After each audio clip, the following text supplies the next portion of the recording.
Alright, it is time to answer some of your questions. Recently I hit 500 subscribers and I asked you to ask me some football questions, and that's what you did. And today I'm answering those. I'm gonna answer all of them. It wasn't an overwhelming amount, but it's totally fine. It's about the good amount for video length. So YouTube is being kind of weird right now with the subscriber counts, I think. It might just be the case that I'm being displayed as less than 500, like 499 or something at the moment, but that's honestly not going to bother me too much. I'm going to go through the questions right now. First of all, we got Trickster Trump asking, what are you going to do in the off-season and who is your current MVP, or what's your current stance on the MVP?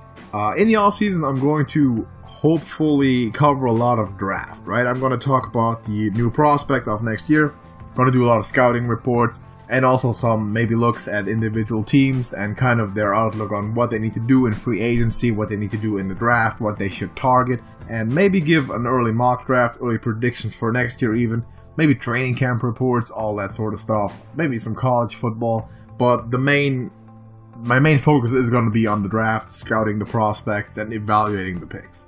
What's my current stance on the MVP? I'm on the Patrick Mahomes train still. I made a video about that somewhat recently and haven't really changed my opinion since then. Now, the Chargers just beat the Chiefs in crazy fashion, but that does not take away from Mahomes. I don't think it was his fault. It was really close. Mahomes played well. Mahomes has been, I think, the best quarterback this year. I know Drew Brees has an argument there. I mean, Phillip Rivers even has an argument there, but I'm still with Patrick Mahomes. I think overall he just played higher quality more consistently than Brees did, and that's my pick.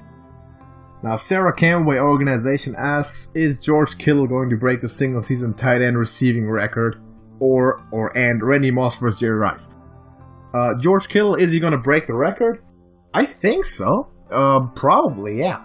The thing is, though, that Travis Kelce for Kansas City actually is also just on pace to do that. They're both really... I think Kelce right now has even more yards than Kittle does. This is recorded before the Week 15 Sunday night games, by the way, so if it's uploaded after that, then of course there's new updates on that. I think that both will break that record. Now, who ends up with more, I can't tell you that, but I think they're both having great seasons. I think they both should make the Pro Bowl. I'm going to do a Pro Bowl prediction video soon, by the way, and yeah, I think so. Randy Moss versus Jerry Rice. A simple answer is Jerry Rice. And the more complicated answer is also Jerry Rice, but now we need to look at who had a bigger impact on the game of football. I think Jerry Rice is one of the most revolutionary players of all time, and stat-wise, there's just no one to contend with the guy. There's no receiver in the history that's ever coming close to Jerry Rice. I don't think anyone playing right now will do it. No one in the past has ever done it. Jerry Rice is just a unique guy. He's the best. I think he's so overwhelmingly better that there's really no argument there to be made. I get that Randy Moss was maybe more flashy, and well, he played for more different teams as well, but yeah, I'm going with Jerry Rice all the way. I think he's the best. Christian Sid Cast asks, what do you think of Carr's improvement in the past week versus the Steelers? His pass accuracy, improved pocket presence, calmer demeanor, and better decision making. Also, what do you think of Gruden's play calling for this past week's matchup versus the Steelers? This game versus the Steelers, when the Raiders versus the Steelers, was kind of the first game where it actually felt like that Carr and Gruden had some chemistry together, that they were getting along and kind of knowing what each other was doing. I think Carr played really well. They obviously ended up winning that game, and he had a really clutch drive in the end to win the game. Of course, then special teams stepped up with blocking that field goal, or well, it was a shank, but they held their ground to win the game. I still am not convinced by Gruden. I still don't think that John Gruden is going to be a successful head coach at this point in time in the NFL, and I don't like the decision to sign him for 10 years. I don't think the Raiders are going to really go anywhere with that. We know that Derek Carr is a good quarterback. He can be a good quarterback. He had an MVP-like season a few years back, and of course some injuries have detracted from that.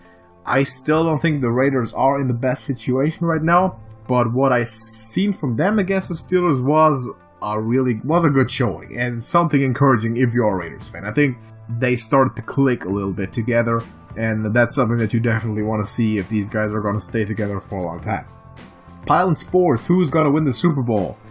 That's a very good question. How good? I always carry my crystal ball around me within my back pocket, so let me quickly check that for you. It's gonna be the LA Chargers. I said it, the LA Chargers are going to win the Super Bowl. I believe they're the most consistent team. I believe they are the most well-rounded team. Every other team in that conversation has had a signature loss. The Saints have lost to the Cowboys and got kind of exposed. The Rams with the Bears, same thing. Chiefs just lost to the Chargers themselves. I think the LA Chargers are actually going to do it. I think Phillip Rivers has the class, and I think he has the depth around him in terms of offense. And the defense is also very strong, so the Chargers are my favorite to win the Super Bowl this year. And the Chargers are kind of the next best team for me there that I would like to win the Super Bowl. I wouldn't mind the Colts either, but yeah, I'll be cool with the Chargers, and that's actually going to be my prediction right now. Hugh Man asks, who's the GOAT? He says, one answer, no explanation, final word.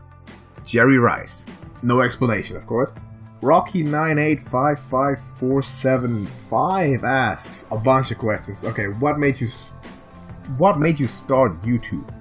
One day I just decided I was gonna start YouTube. Actually, okay, this is a bit of a longer story, but this channel isn't even my first YouTube channel. I am running some other channels as well, along with a buddy of mine, and the first one that we started doing was a gaming channel called TrashcanTV, which we're still doing, and we are playing Hearthstone on that channel, so anyone interested, go check that out, of course, but yeah, that's how we originally got started.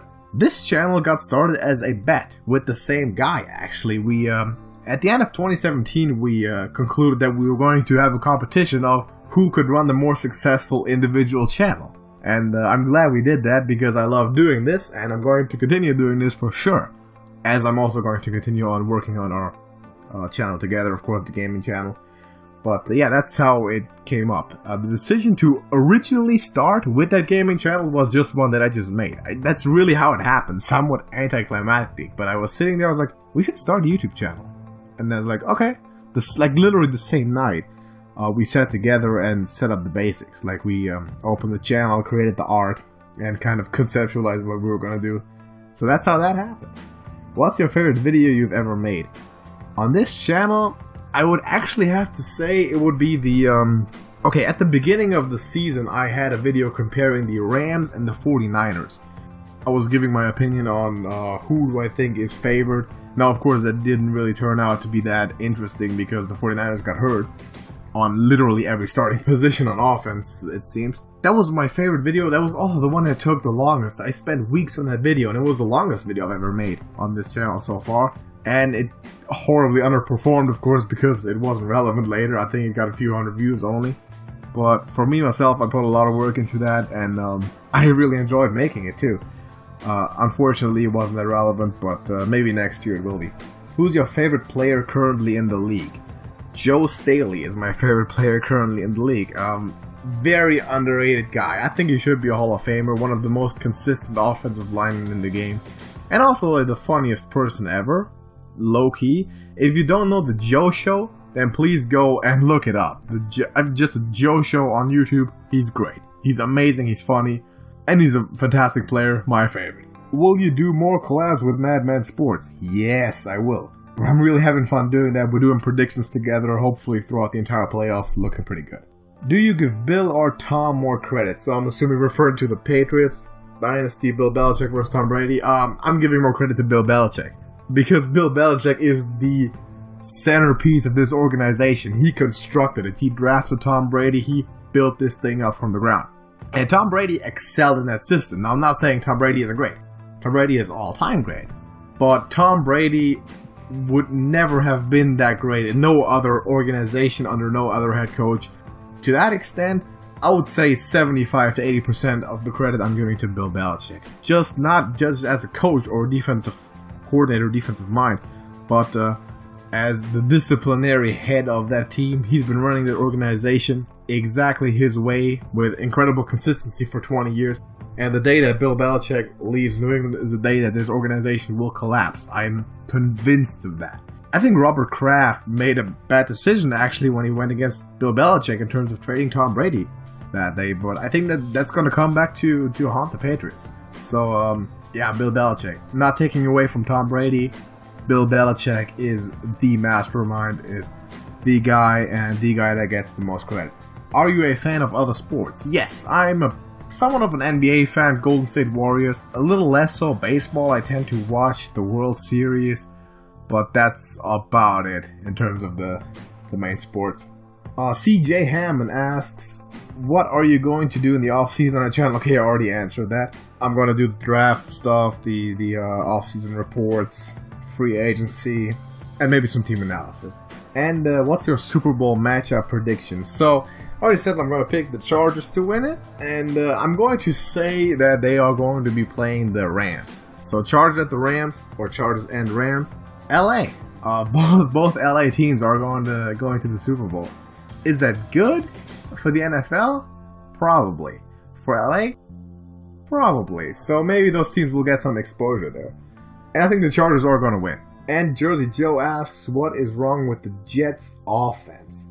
The Jets offense has struggled quite a bit. Now, one main thing to point out there is that the main thing I think over the last few weeks has been Sam Darnold's injury status. So he was out for a few weeks and they had to bring up a backup.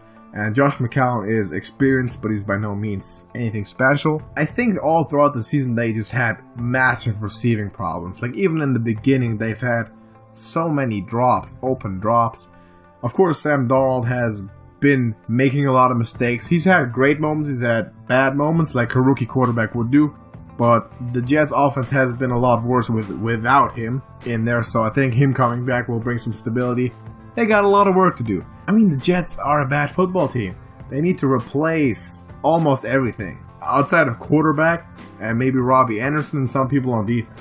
They're not very good. Also coaching, I think, is lackluster. So it all kind of works together. I think the centerpiece is still there. I still believe in Sam Darnold. But he needs more support around him. He needs better defense. He needs better, more reliable pass catchers. And he needs different coaching. Alright, so I think that answers all the questions for today. Again, thank you for supporting the channel. Thank you for being a subscriber to First 500. And yeah, if you got any more questions, of course, you can always ask me. I'll answer them in the comments. I'll make it a point to answer any question I get, as long as I have the time to do so. So yeah, thank you for being around. Appreciate it highly. And stay tuned for the next videos that are coming up. So see you next time.